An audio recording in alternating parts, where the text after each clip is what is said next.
I never thought I'd have to explain to police officers why a 50-year-old woman was crawling halfway through my kitchen window like a raccoon in pearls, but here we are. This all went down last spring, about 3 weeks after my family and I moved into what we thought was a peaceful lakeside neighborhood. The house was beautiful, wide porch, tall trees, lots of privacy. What we didn't know was that our neighbor Karen was the self-proclaimed enforcer of the local HOA. Now, this HOA wasn't mandatory, it was one of those community associations that mostly existed on paper, and only a few residents paid attention to it. But Karen treated it like federal law. She'd strut around with a clipboard and a whistle, acting like she ran a small dictatorship.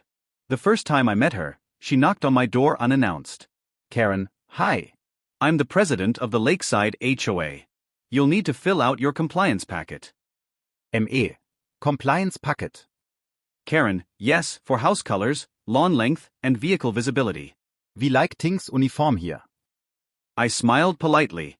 Oh, thanks, but we're not part of the HOA. The property wasn't annexed when the subdivision formed.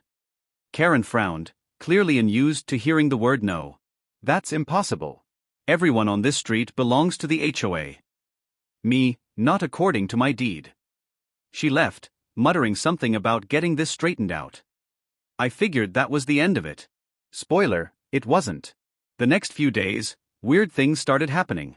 I'd find anonymous warning notices taped to my mailbox about unauthorized lawn decor, a garden gnome my daughter loved, and unsanctioned vehicles, my work truck parked on my own driveway. My wife and I laughed it off at first, but then Karen started coming around more often, sometimes just standing at the edge of our property, staring like she was waiting for us to break a rule. Then came the night of the incident. It was a Sunday evening. My wife was visiting her sister, and I was home with our 10-year-old son, Ethan. We were watching a movie when I heard something outside, a soft crunching sound near the kitchen. I assumed it was a raccoon, but Ethan pointed to the motion sensor light flicking on. "Dad, someone's out there," he whispered.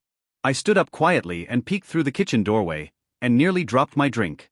There was Karen in full view, crouched by the window, trying to pry it open. She was whispering to herself, "Let's see what he's hiding in there. Probably HOA violations everywhere." I froze for a second, trying to process what I was seeing. Then I realized Ethan had already grabbed the house remote and pressed the panic button on the security system. The alarm blared instantly, a deafening siren that could probably be heard 3 houses away. Karen shrieked, lost her balance, and tumbled halfway through the window frame before scrambling backward.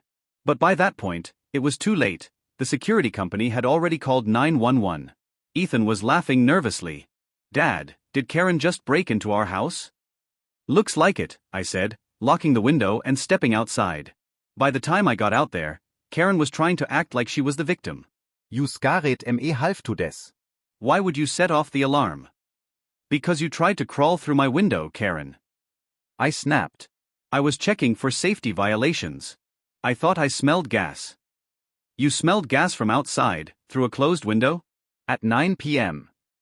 Before she could come up with another excuse, the police cruiser pulled up. 2 officers got out. One of them, Officer Ramirez, was a friend of mine. He looked at me, then at Karen, who was now pretending to limp dramatically. "Ramirez, evening, Chief." "Karen Froze. See, Chief." Ramirez nodded toward me. "Yeah, he's our former police chief. What happened here?" I gave them the short version. She tried to enter my home without consent. "My kit Trickgeräte Alarm." "We've got the footage." Karen immediately started shouting about HOA jurisdiction and community inspections. The officers tried to calm her down, but she wouldn't stop ranting. Finally, Ramirez sighed, looked at me and said, "You want to press charges?" I nodded.